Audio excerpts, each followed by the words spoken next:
Novelist Rabindranath Tagore 1861 to 1941।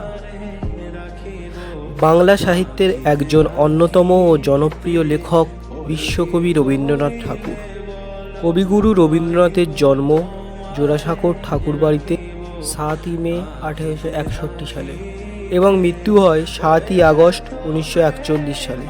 কবিগুরু রবীন্দ্রনাথ একধারে ছিলেন বাঙালি কবি, চিত্রকর, প্রাবন্ধিক, ছোট গল্পকার, কণ্ঠশিল্পী, তেমনই তিনি উপন্যাসিকও ছিলেন। বাংলা সাহিত্যের তার উপন্যাসগুলি শ্রেষ্ঠ ও অন্যতম।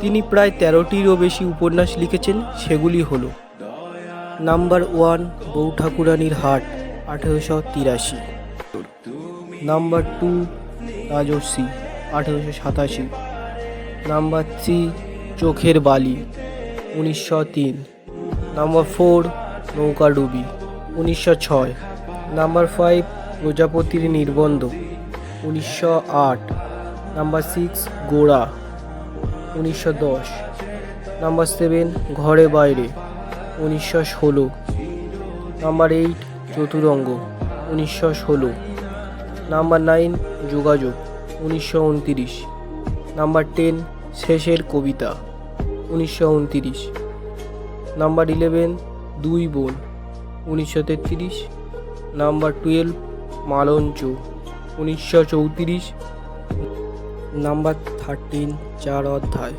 1934।